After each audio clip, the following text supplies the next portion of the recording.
APU. American Public University is proud to present The Everyday Scholar.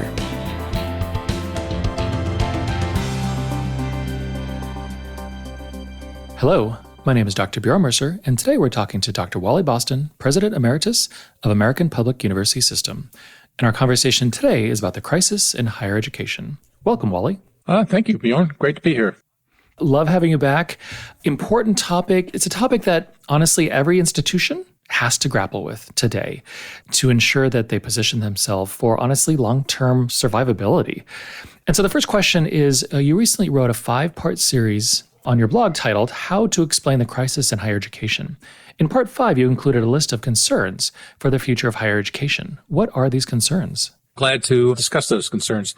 In no particular order of priority, concern number one is that currently our student loans outstanding total $1.7 trillion. The Biden administration proposed a debt forgiveness plan. That forgiveness plan forgave $10,000 per person for a student loan for people whose income did not exceed $125,000.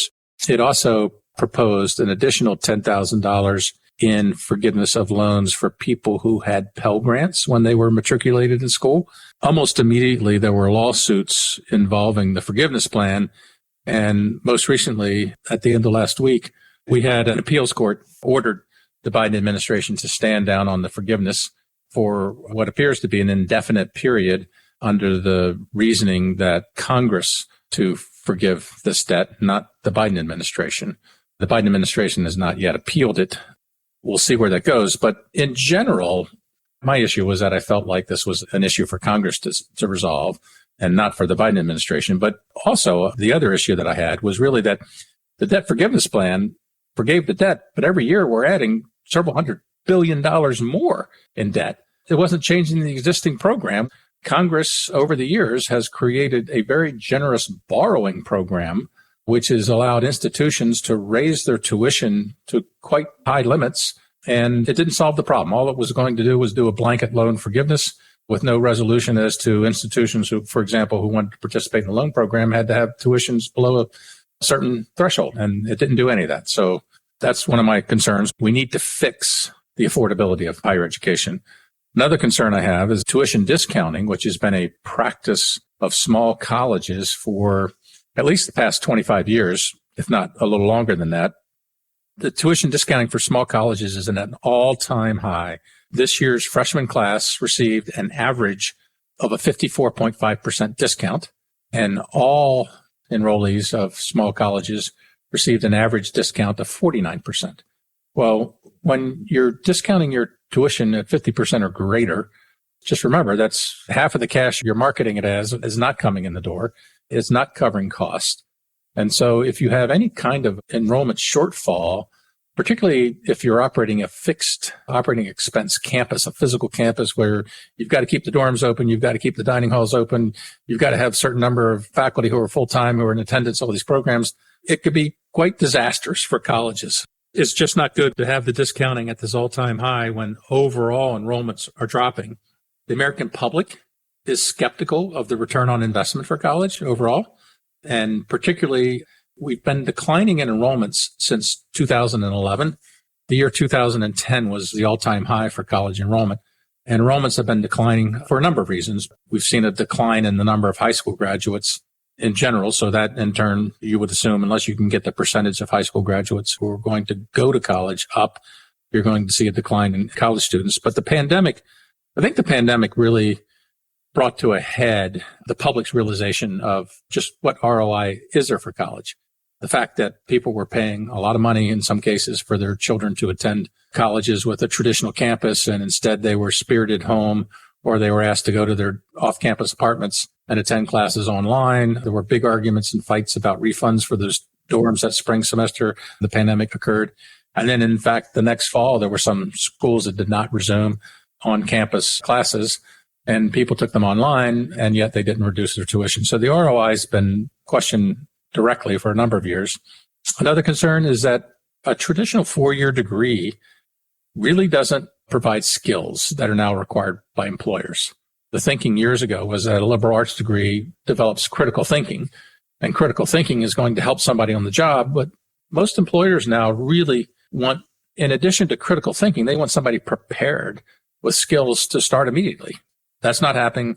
And we really don't have a lot of collaboration between institutions and employers on exactly what it is they're looking for and how they can do that. There are some institutions, but I'd say overall in general, that's not happening. America needs to rebuild its high school vocational education. When I graduated from high school in 1972, a much smaller percentage of Americans went to college. I'd say a fairly high percentage of guys that I knew from my age group went to VOTech. We had a lot of VOTechs out there. They were well funded. You could learn to be a car mechanic, a welder, a number of different things, carpenter. We got away from that by cutting funding to VOTechs. A lot of counties, instead of having a VOTech attached to every high school, they'd have them attached to the entire county, and they shut down the rest of them because they were fairly expensive to operate. And we got into this mode that college is for everybody. College is not for everybody. Not everybody needs to go to college. We need to change that mindset. Our K through 12 education outcomes are a disaster. We have a test called the National Assessment of Educational Progress. We administer it to fourth graders and eighth graders nationwide.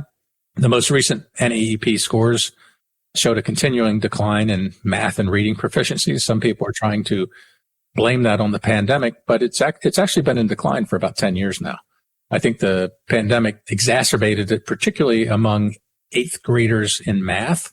We dropped from 38% proficiency to a 32% proficiency. And the crazy part about this is I just don't understand why this hasn't been higher on people's agendas, because to me, if less than half of your eighth graders are proficient in math, or less than half of them are proficient in reading, what does that say for our ability to get people through the education system and prepared for the workforce? Colleges also, these somewhat expensive private colleges in particular, are now competing against free content from open educational resources. There's this funny story about the internet about how much content is being produced daily, exceeding the lifetime content produced by the New York Times. In addition to open educational resources, MOOCs. MOOCs aren't new. They've been around now for more than a decade, but massively open online courses, Coursera, Udemy. You can take them for free, or you can pay a little extra money and get credit for them with a proctored test or two. In some cases, some of these MOOC classes are offered by famous professors at well-known institutions, and they'll accept everybody. Not everybody passes, not everybody completes them, but they're out there and they're available. We're going to experience population declines in all areas of the country except two, the far west and the south. Some of that has to do with immigration, particularly coming across our southern border. But other parts of that just happen to do with the weather's better and people prefer to live there. And we've got an aging process going on in the Northeast and the Midwest. So those areas are going to experience population declines, and most college students like to go to a college within 100 miles of where they grew up or where they live. So if the population is declining for colleges in those areas to either meet their existing enrollment levels or even try to grow them, they're going to have to attract people from out of state. Maybe because, I guess, more favorable weather, people are going to prefer the South or the West. And so that's another concern for residents and administrators of colleges in those states. Two more items. Most states have not shown any willingness or an ability to return to their pre-2008 student funding levels of public higher education. After that recession, the tax revenues declined because people couldn't afford to buy as much stuff they weren't making. People got laid off. The tax revenues were coming in. Higher education is not a mandated benefit like Medicaid is and K through 12 education is. So it gets cut. And I think the last time I saw a number on this, we had 31 out of the 50 states that are still below their pre-2008 per student funding level. And then lastly, the federal deficit is at an all-time high. We have spent and spent and spent. We've added trillions to the deficit thanks to COVID. Part of that's good. We developed vaccines that respond to that much faster than anyone ever thought. But nonetheless, getting Congress in what I would call in a partisan environment to agree on going in and funding to a large extent higher education initiatives, I don't think are going to happen. Oh, I completely agree. And so today we're speaking with Dr. Wally Boston, and we'll be right back after a short break. At American Public University, we believe that higher education can unlock higher purpose. So we offer 200 modern programs for those who want to make a difference. And we believe education must adapt to students' needs. That's why we've made it accessible through online classes and flexible with monthly program starts. American Public University, within reach, without limits. Learn more at americanpublicu.com. And we're back with Dr. Wally Boston. There's no one thing that has created the crisis in higher education, but as you said, there's multiple things. And just going from the top of your list, with student loan forgiveness, I was very excited about that because even I would benefit from that. But as it was being explained, just like you said, the underlying issue is not being addressed. So it's a Band-Aid. It's a great Band-Aid, and people would benefit greatly from it if it ever takes off again, or if Congress actually agrees to it, which I don't think they will. But the metrics and the finances of higher education are not being addressed. To fix higher education, the amount cost, all those things, not just the end result of how much people owe. Everything else from the beginning to the middle to the end has to be addressed. So I completely agree with that.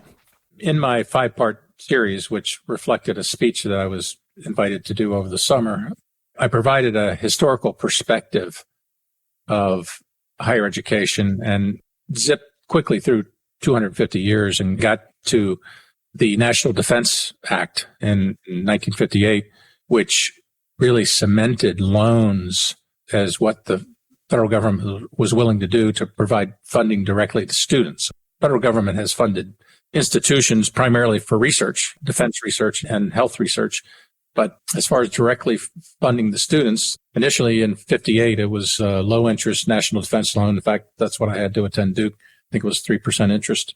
And then in 1965, when they put together the Higher Education Act, they did create something, actually not initially. In 65, it was codifying those loans, those national defense loans. And then the first modification of the 65 Act in 72, they came up with a basic education opportunity grant that had been championed by Senator Claiborne Pell from Rhode Island. And later on, they ended up renaming the Basic Education Opportunity Grant, Pell Grant. But at that point in time, I think those first Basic Education Opportunity Grants were like $1,000 or $1,100 fully funded. And a public college tuition was probably about $1,000. So if you attended public school and were poor, you could get a Basic Education Opportunity Grant or Pell Grant now to cover most of the tuition. Now, that doesn't happen. I think we're going to be up to about $6,800 on Pell soon. But when you look at the averages for public college tuition, we're far above $6,800 a year. I really liked that you talked about vocational schools. Can you talk a little more about that? I've only seen the world in the sense that there's been very few vocational schools. And I've only seen and heard the message that everybody has to go to college. And that's just not true. I think on one of our previous podcasts, we talked about artificial intelligence and technology and how that might influence and affect jobs. And it is. I mean, it's really going to disrupt jobs. And one of the things that vocational schools do is they prepare people for jobs that require humans, not jobs that require machines. The Lumina Foundation's president, Jamie Merisotis, came out with a book called Human Work in the Area of Smart Machines. And one of the things that he outlined in there is that today, half of all jobs in the United States are classified as uniquely human. And just 10 years ago, it was 30% of the jobs in the United States were classified as uniquely human. So what you're seeing is a transformation, thanks to artificial intelligence, of employers really focusing on people that they actually need to do the job because they can't put a robot in place or they can't put software in place to replace people. And he predicts that over the next 10 years, we're going to go from half to 80%. And what college does is it prepares us for work using learning that's a mastery of knowledge. And what we really need to do is to learn skills. And so that's what vocational education did back in my day. All that training was for a job that you could do right after you graduate from high school. Go do it and not have to go to college and theoretically earn a decent living over time. And we need to bring that back. I think there's just some people that sitting in classes day after day for another 4 years after high school, which was pretty boring to them and just not interesting. And admittedly, they didn't do well. If they can gain skills to be gainfully employed. I think that's pretty important. And I'd say, even though I made a career in higher education, I think that not everybody's suited for it. Let's recognize that and let's build that into our education system. I mean, and Germany is probably one of the best examples of a country around the world where they have this excellent system that people opt to go into the gymnasium program, which takes them college prep track, or they go into the apprenticeship track, and the apprenticeship track allows them to become master plumbers, master carpenters, lathe operators, whatever. But bottom line is you go into one of those tracks. And by the way, the apprenticeship track in Germany doesn't necessarily dissuade you from ultimately earning a degree. You're going to have to do it in a different way because they've got a system, particularly their elite institutions, that are much more geared to take a student who's graduated from the academic track in high school. But there are colleges that are available for people who want to be adult learners. Our track's a mess. I mean, we reduced the vocational track. It's shrunk dramatically. We're not assessing people. We're not putting them in the right pathways. They drop out. Some places try to bring them out. But just saw a recent study this summer. Faculty members, researchers at the University of Virginia's Graduate School of Education looked at students who attended 28 Virginia community colleges who dropped out and those who returned. And they basically assessed the ones who didn't return because they didn't think that there was value in both time and money. And you're talking about the most affordable form of college in the state of Virginia, or just about any other state, which is community college. And yet the people dropped out. That was unsettling, particularly for President Obama, probably, who in his 2009 State of the Union address said there's 30 million Americans who started college and never completed it. Let's get them a degree. Well, guess what? This study says that the vast majority of the people who didn't get a degree have no intention to come back. And it's tough. Each one of those 30 million Americans has a different story. You provided so many wonderful points. And so this is going to be the first of several episodes that we have, and we'll go into even more detail in the other episodes. Did you want to say any final words before we end this first one? Yeah, I'll say something about Texas. So you mentioned Texas. So Texas is now the second largest state behind California, but it's estimated that by 2036, Texas will equal California in terms of its population. I think right now Texas has close to 30 million residents and California has 42 million. So you might say, well, that's a huge gap to make up, but Texas is growing, favorable economy, but also despite the fact that the governor gets the press for busing a few dozen immigrants to major cities, the fact of the matter is that most of those immigrants stay here in the state of Texas. So we have a very high Spanish-speaking population, close to half, I think, that's fueling the growth. And the state of Texas has actually come out and said, okay, we know we're growing, and a lot of it's through immigration, and a lot of it's immigration of people from other countries. We need to have an education goal. And so the state of Texas is talking about credentials at all levels. It's high schools, it's students in high school, and they're rating. You get money here now. You get allocated funds throughout the system, whether you're a high school, community college, four-year college, or whatever, based on who you take, how you take them, and how far you get them. And it's all transparent. It's all published. And they'll be the first to admit that if it weren't, for example, as far as four-year degree, if it weren't for the in-migration of people from other states who are college educated, because we have a robust tech community here in Austin, we also have robust finance community in Dallas and oil and gas and other industries in Houston, space industry. If it weren't for that migration, we'd really be a lot lower in terms of the percentage of college graduates. So they need to get college graduates up, but they also need people to get certificates up. And part of that has to do with training in high school. And they're doing some things here in Texas. I'm sure there's other states that I can use as an example, but this is a state that's currently second largest in terms of population.